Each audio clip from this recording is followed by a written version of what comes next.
Donc, bonsoir tout le monde. On va faire une petite pratique de groupe ce soir.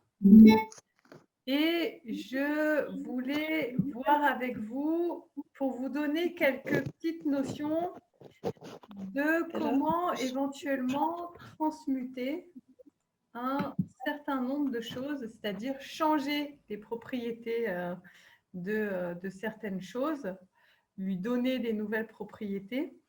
Et donc, du coup, pour ce faire, on peut utiliser les lignes spatio-temporelles. Et comme on est dans un passage en ce moment un petit peu alchimique, je me suis dit que ce serait intéressant de vous partager cette petite pratique pour que vous puissiez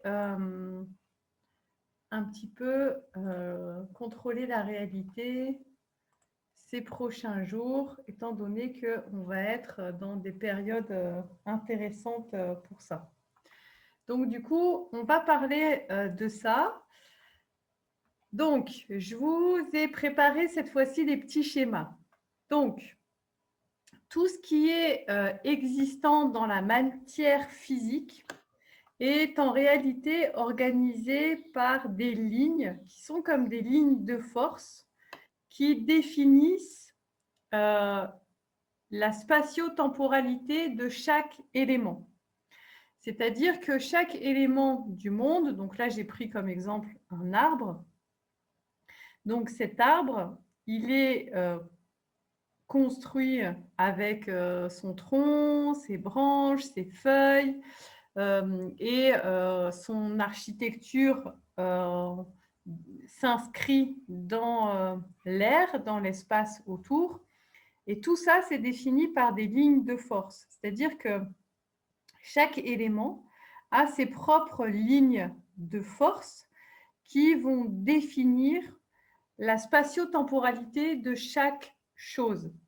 C'est-à-dire que les lignes de force, il peut y avoir des lignes de force qui définissent l'arbre en entier, mais il y a des lignes de force particulières qui vont définir le tronc des branches, des lignes de force qui vont définir les feuilles, et tout ça font partie des lignes de force qui génèrent l'air qui entoure l'arbre. Chaque élément du monde est parcouru par ces lignes de force qui vont définir la relation de chaque élément les uns avec les autres. D'accord ? Donc, du coup, les lignes spatio-temporelles d'une montagne, elles sont différentes des lignes spatio-temporelles d'un arbre, qui sont différentes des lignes spatio-temporelles d'un animal, d'un végétal, d'un humain, du vent, des nuages, etc. Mais ces lignes spatio-temporelles, par exemple les lignes spatio-temporelles d'une montagne, elles sont beaucoup plus denses que les lignes spatio-temporelles, par exemple, d'une feuille d'arbre. Et c'est pour ça que ça va être beaucoup plus difficile de interagir sur la montagne, c'est-à-dire que pour casser la montagne, je suis obligée d'y mettre beaucoup d'énergie, alors que pour transformer une feuille d'arbre, du coup, je peux très bien la prendre à la main et puis déchirer cette feuille en deux et ça va être assez facile. Et donc, du coup, c'est la densité de ces lignes spatio-temporelles qui définissent l'interaction de toutes choses les unes par rapport aux autres. Et elles sont tout le temps en mouvement et en interaction, c'est-à-dire que si j'ai une feuille d'arbre ici qui s'envole au vent et qui tombe au sol, eh bien, les lignes spatio-temporelles de la feuille vont traverser les lignes spatio-temporelles de l'air.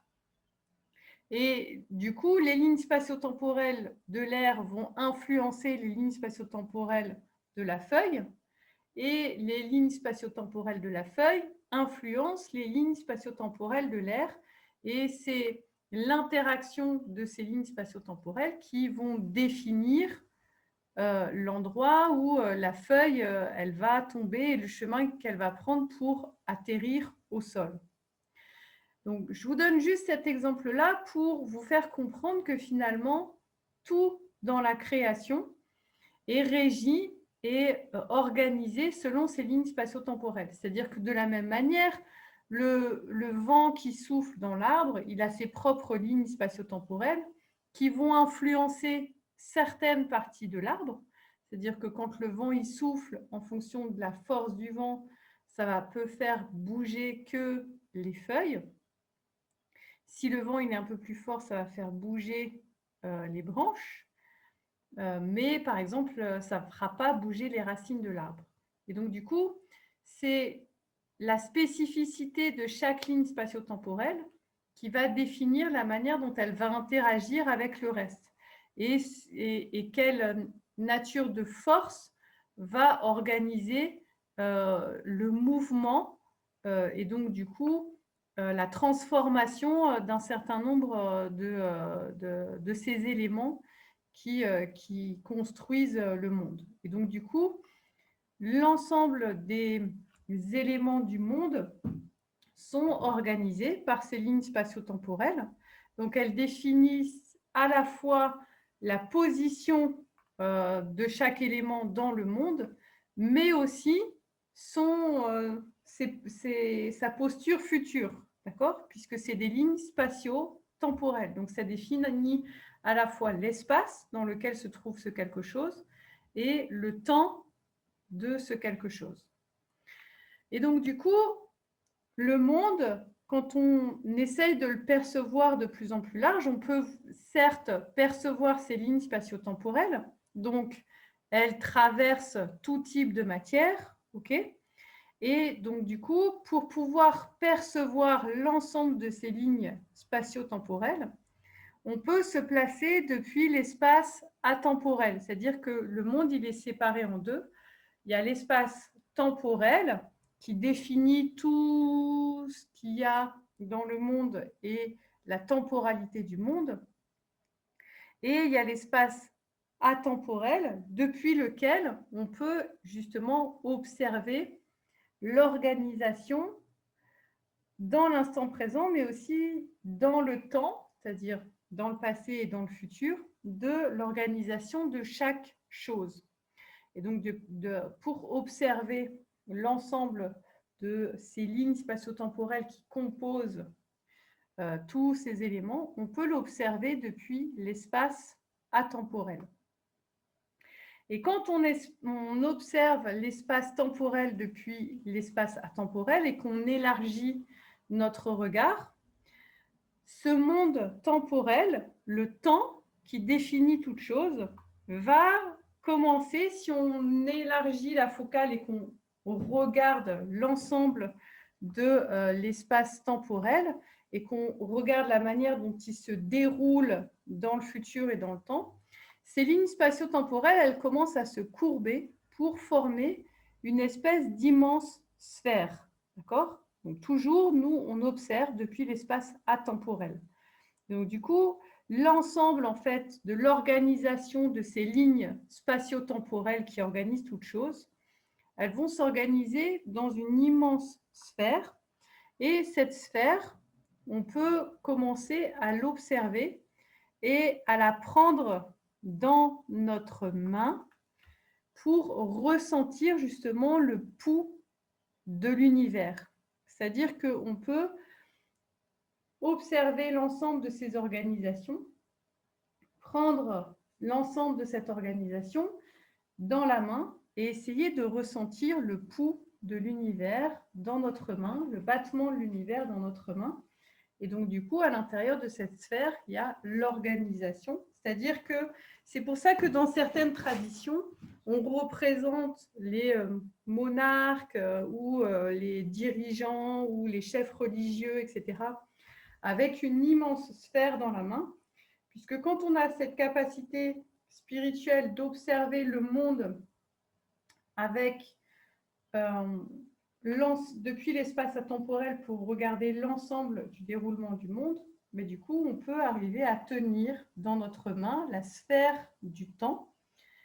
Et c'est à partir de cette sphère du temps qu'on peut contrôler la manière dont on va pouvoir organiser les choses dans l'espace.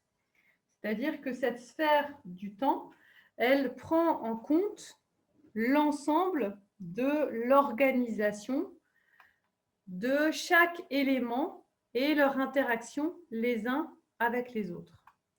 Et maintenant, si on veut donner des nouvelles propriétés à certains éléments du monde, on va, et comment le créateur s'organise pour lui aussi donner des nouvelles propriétés dans des éléments du monde, tout simplement, il va observer depuis l'espace atemporel et il va, si on veut que cette chose que l'on veut transformer ou créer dans l'univers ait un corps de matière, il faut bien entendu faire descendre des lignes spatio-temporelles pour définir la spatio-temporalité de cette chose que l'on a envie de réaliser.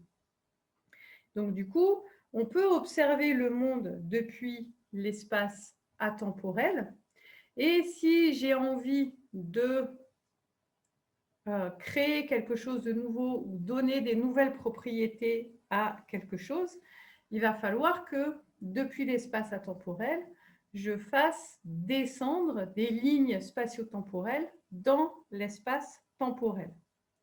Donc, du coup, je peux observer ma sphère qui correspond à l'ensemble des organisations et de l'interaction de chaque élément les uns avec les autres. Et donc, du coup, si j'ai envie de m'intéresser, je peux observer l'ensemble, mais je peux aussi m'intéresser qu'à quelques éléments et l'interaction de quelques éléments les uns avec les autres. Donc, admettons, si je veux donner des nouvelles propriétés à la Terre, ou si je veux donner des nouvelles propriétés au Soleil, je peux observer dans la sphère juste un élément en particulier. Donc, on peut prendre quelque chose de très grand comme la Terre ou comme le Soleil, mais je peux observer une plante, un oiseau, un objet quelconque. Ça peut être quelque chose de beaucoup plus petit. Et tout simplement, si j'ai envie de donner des nouvelles propriétés à cet élément-là, je vais visualiser cet élément à l'intérieur de la sphère du temps et tout simplement, je vais observer cet élément et je vais l'observer comme s'il avait acquis les nouvelles propriétés que j'ai envie de lui offrir. Et donc, j'observe dans la sphère du temps cet élément, je l'observe ayant acquis les nouvelles propriétés que je désire et très rapidement, je vais transformer par un effort de volonté la sphère en un cube. Et ensuite, une fois, donc il faut transformer la sphère en cube de manière très rapide. Et après, je vais maintenir la vision du cube le plus longtemps possible. Et dans le cube, bien sûr qu'on observe l'élément choisi avec les nouvelles propriétés qu'on a voulu lui donner. Et je vais maintenir le plus longtemps possible la vision du cube dans lequel il y a cet élément qui a ces nouvelles propriétés.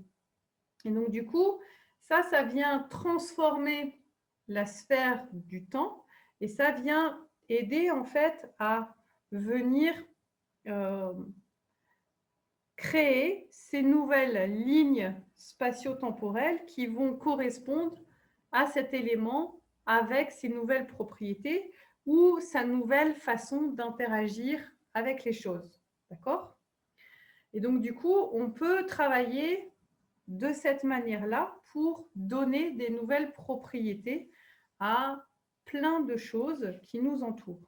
D'accord ? Alors, bien sûr qu'on essaye de donner des propriétés harmonieuses. De toute façon, quand on contrôle le temps, on est vraiment dans la même position que le créateur, c'est-à-dire qu'on est vraiment à ses côtés.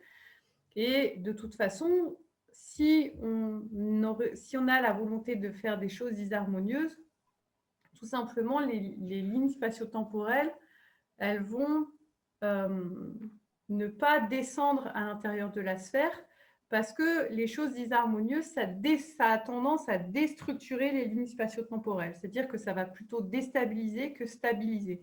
Alors que là, quand on descend comme ça des nouvelles informations qui vont dans le sens de la vie et de l'harmonie pour tout le monde, ça contribue à stabiliser justement cette sphère du temps. C'est-à-dire que vous allez voir, pendant qu'on fera la pratique, quand on ressent comme ça la sphère du temps, qu'on ressent son pouls à l'intérieur de nous, quand il y a des éléments en fait qui sont instables ou qui sont déstructurés ou qui déstructurent les autres, bah, du coup, on sent qu'il y a comme une vibration ou une pulsation qui est un petit peu intense, qui est un petit peu instable, un petit peu comme quand dans notre corps, on a peur de quelque chose.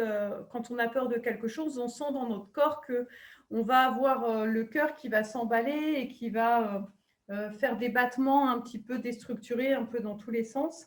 Mais du coup, c'est un petit peu la même sensation quand on observe en fait la sphère du temps et que dedans, il y a des choses qui sont instables ou déstructurées.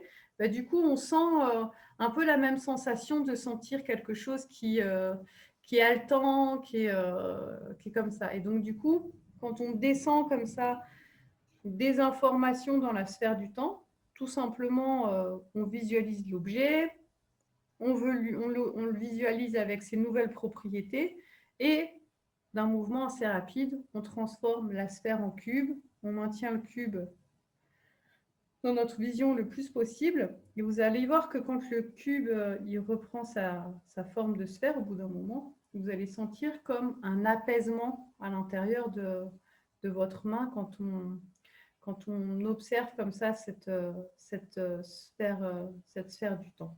OK ? Donc, on va faire cette petite pratique ensemble. D'accord ? Je voulais vous donner cette petite pratique à faire parce qu'elle est utile pour vraiment beaucoup de choses, pour arriver à donner des nouvelles propriétés ou à transformer un certain nombre de choses et pour aider en fait à équilibrer, harmoniser un certain nombre de situations dans lesquelles on peut être dans la vie de tous les jours. Et donc du coup, ça aide vraiment à faire en sorte que nos visualisations positives descendent beaucoup plus rapidement dans la réalité, dans la matière, etc.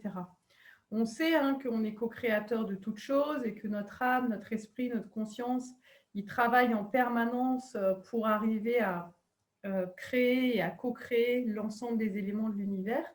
Mais quand on commence comme ça à contrôler en utilisant ces lignes spatio-temporelles, on arrive beaucoup plus rapidement à avoir des résultats concrets.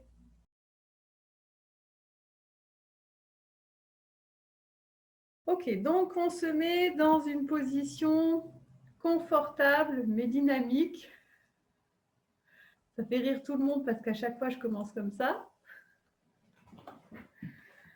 Donc, on va faire plusieurs respirations profondes.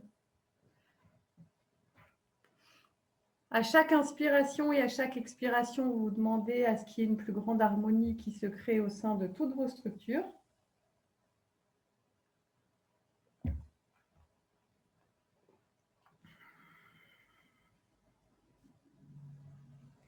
Donc, vous respirez en conscience, dans cet état de conscience qu'à chaque inspiration, j'ai l'ensemble des informations de l'univers qui rentrent à l'intérieur de mon corps et qui vient nourrir les cellules du corps et les cellules de votre corps qui sont en contact direct avec votre âme, qui donnent des nouvelles propriétés à l'air.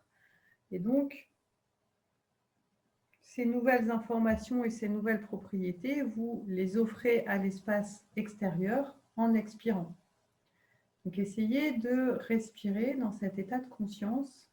Donc, à chaque inspiration, vous faites rentrer tout l'univers à l'intérieur du corps qui vient nourrir chacune de vos cellules. Vous pouvez ressentir que chacune de vos cellules est nourrie par cet air. et chacune de vos cellules, en expirant, qui offre ses connaissances à l'espace extérieur. Donc vous pouvez presque respirer dans cet état de conscience où vous avez l'impression que c'est l'univers entier qui respire à travers vous.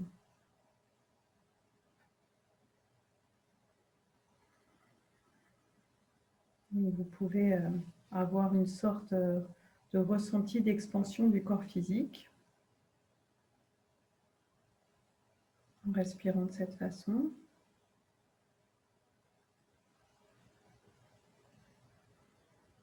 Si vous aviez l'impression que votre corps était beaucoup plus large, beaucoup plus grand.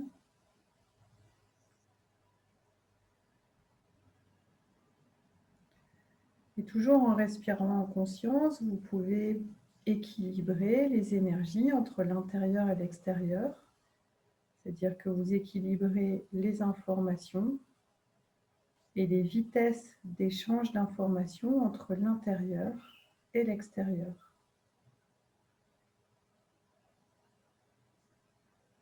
Comme si vous équilibriez entre l'intérieur et l'extérieur, sans oublier la sphère émotionnelle, où vous percevez vos émotions, que ce soit des émotions de surface, des émotions profondes ou des émotions qui sont à l'extérieur de vous. Simplement, vous les percevez et par un effort de volonté, vous allez les équilibrer et les harmoniser.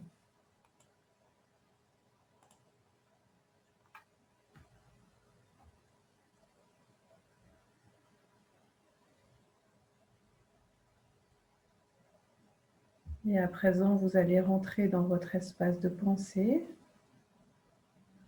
Cet espace de pensée qui est infiniment grand et infiniment vaste, dans lequel se trouvent toutes vos structures. Dans l'espace de pensée, il y a les informations produites par l'âme, par l'esprit, par la conscience et par le corps. Chacune de ces pensées contribue à créer le vaste monde, parce que chacune de vos pensées se répand dans tout l'univers pour participer à sa co-création. Vous pouvez percevoir cet espace de pensée comme infiniment grand, avec chacune de vos pensées qui se développe vers l'espace infini. Vous pouvez même percevoir ce grand sentiment de liberté dans cet espace. Et vous allez programmer cet espace de pensée pour qu'il reste attentif pendant toute la durée de la pratique. Et à présent, vous allez revenir à la perception de votre propre corps physique.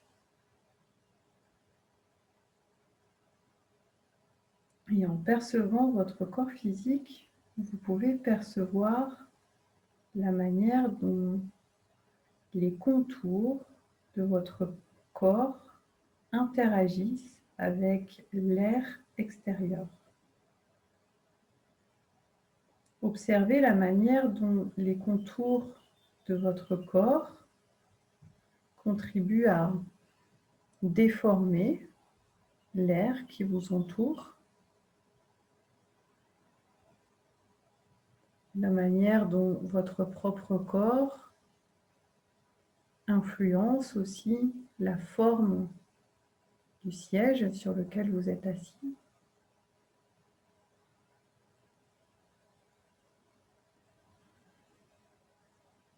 Essayez d'observer non seulement votre corps, mais ces lignes de force qui entourent votre corps, mais aussi celles qui composent votre propre corps. Essayez d'observer que même si vous faites un micro-mouvement, ce micro-mouvement a une influence sur l'espace extérieur. ne serait-ce qu'en respirant par exemple. Vous pouvez essayer de percevoir sur le plan subtil les lignes de force de l'air qui rentrent dans votre corps. Et lorsque vous expirez, le mouvement de l'air qui est influencé par ce flux d'air que vous expirez. Ou tout simplement, vous pouvez bouger légèrement les mains ou les doigts et essayer de ressentir la manière dont l'air et les lignes spatio-temporelles de l'air sont transformées par ces doigts qui bougent.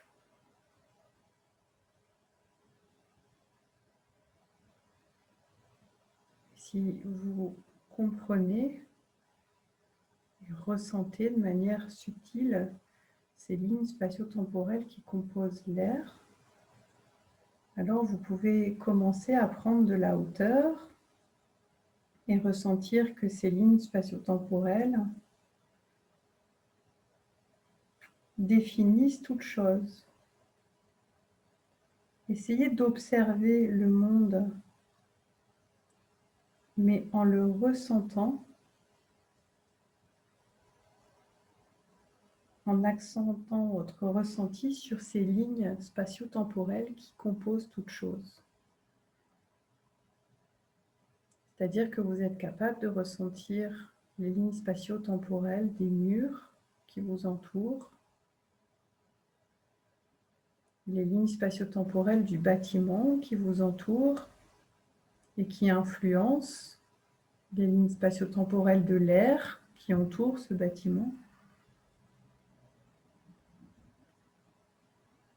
qui influencent les lignes aussi spatio-temporelles de la lumière du soleil, c'est-à-dire qu'il y a certains éléments du bâtiment qui stoppent ces lignes de lumière, puis d'autres qui les laissent traverser. Essayez de ressentir le monde depuis cet espace temporel. Et vous allez élargir votre focale pour observer l'ensemble de ces éléments. Et tout simplement, vous pouvez vous rendre compte que pour observer le monde dans son développement spatio-temporel, pour observer le monde dans son aspect spatio-temporel, tout simplement, vous l'observez depuis l'espace atemporel.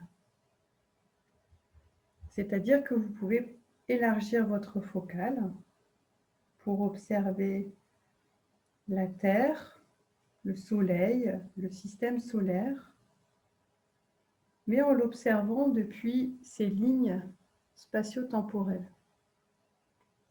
C'est-à-dire que vous êtes capable de ressentir que toute chose est traversée par ces lignes de force. Et tout simplement, vous pouvez vous positionner dans l'espace atemporel pour observer la manière dont ces lignes de force s'organisent les unes par rapport aux autres. La manière dont les lignes spatio-temporelles de la Terre s'organisent autour du Soleil, le Soleil dans la galaxie, mais vous êtes aussi très bien capable de ressentir les lignes spatio-temporelles de la Terre. Mais si on se rapproche des lignes spatio-temporelles globales de la Terre, on peut observer les lignes spatio-temporelles de l'air, les lignes spatio-temporelles des océans, les lignes spatio-temporelles des forêts. C'est-à-dire qu'on est capable de ressentir les différentes échelles de ces lignes.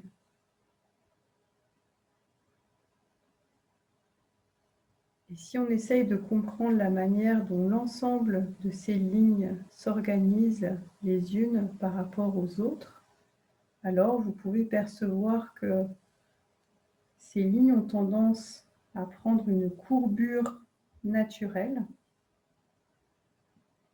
qui vont se concentrer dans une sphère. C'est-à-dire que si vous avez envie de comprendre la manière dont chacune de ces lignes et ces lignes globales s'organisent, c'est comme si elles allaient se concentrer, se condenser et se mettre à l'intérieur d'une sphère. C'est-à-dire que si vous voulez observer l'ensemble de l'espace temporel depuis l'espace atemporel, vous allez être capable d'observer cette sphère. Et tout simplement, cette sphère, vous allez la prendre dans votre main pour ressentir le pouls du temps. Comme si vous ressentiez le pouls du temps dans le développement de tout l'univers. Et vous pouvez, en observant cette sphère, observer un élément particulier qui vous intéresse d'étudier. On peut prendre la Terre, par exemple. Donc, dans toute l'organisation de cette sphère du temps global, on peut observer les lignes spatio-temporelles de la Terre. C'est-à-dire qu'on regarde dans la sphère du temps et on observe la Terre et on peut même ressentir le pouls de ces lignes spatio-temporelles de la Terre. On peut même ressentir une certaine agitation dans l'instant présent sur ces lignes spatio-temporelles de la Terre. Après, on peut s'amuser à observer un autre élément, le Soleil par exemple. C'est-à-dire que vous observez toujours l'ensemble de la sphère du temps. Cette fois-ci, vous allez observer le Soleil.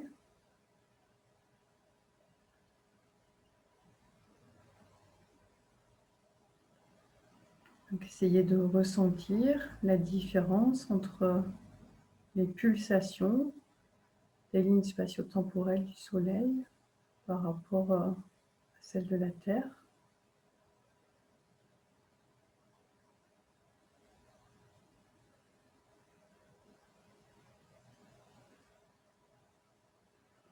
Et maintenant, tout en continuant d'observer cette sphère du temps, vous allez choisir un élément sur lequel vous voulez travailler et auquel vous voulez apporter de nouvelles propriétés.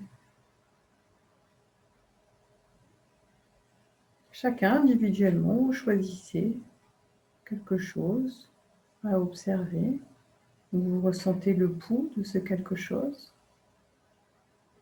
Et tout simplement, vous allez observer ce quelque chose avec les nouvelles propriétés que vous voulez lui transmettre.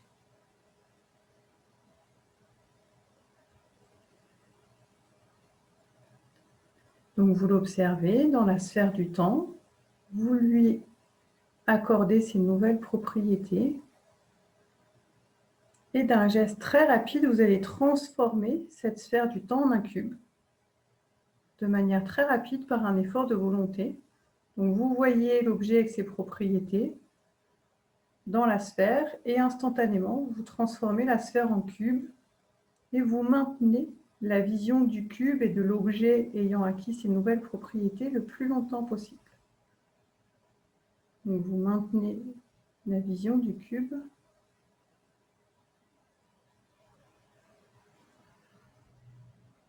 en observant cet objet avec des nouvelles propriétés.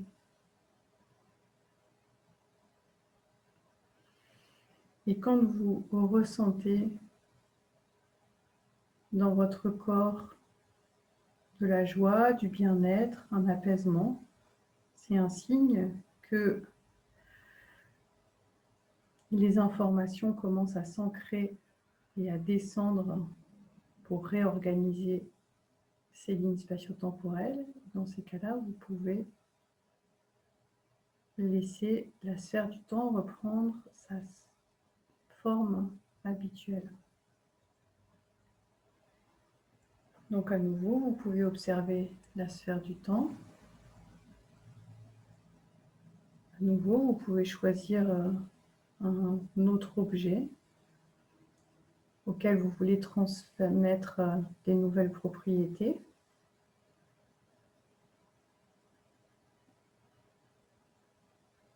Vous observez cet objet dans la sphère du temps, vous ressentez son pouls.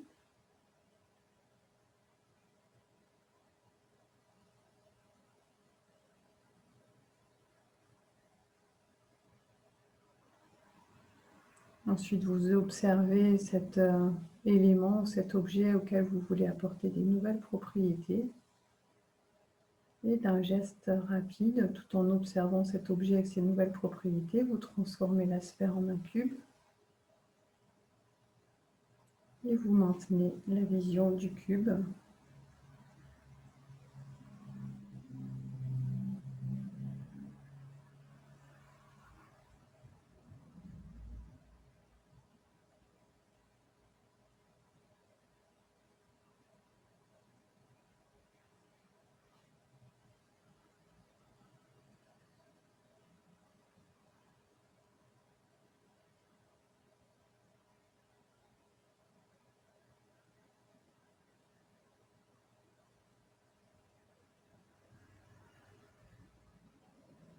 Et quand vous avez cette notion de bien-être ou de satisfaction du travail accompli, vous laissez la sphère reprendre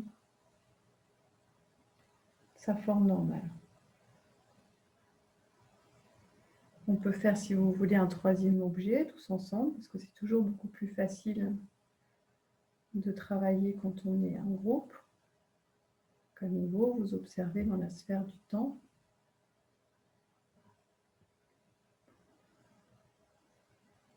Vous observez l'objet auquel vous voulez apporter des nouvelles propriétés.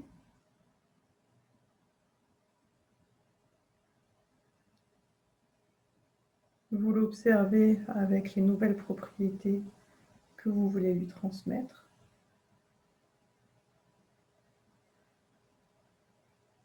Et quand votre vision de l'objet ayant acquis ces nouvelles propriétés est suffisamment stable, vous transformez de manière très rapide la sphère en cube.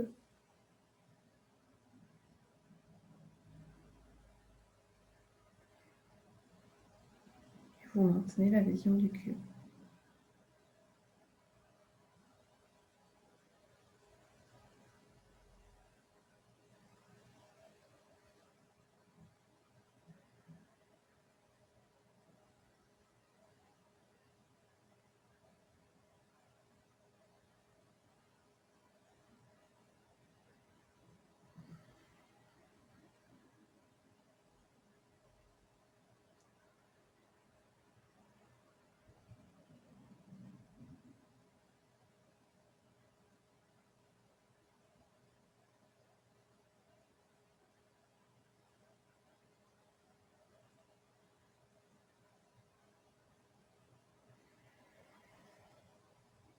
Et à nouveau, quand vous avez la sensation du travail accompli, vous laissez cette sphère reprendre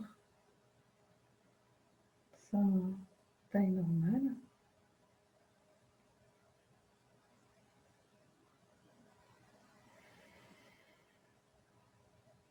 Vous comprenez que une fois que on rentre en interaction avec cette sphère du temps, vous pouvez, quand vous le voulez, revenir dans cet espace atemporel et à nouveau reprendre dans vos mains la sphère du temps, juste pour l'observer ou pour transmettre des nouvelles connaissances ou des nouvelles propriétés à l'un des événements contenus dans cette sphère.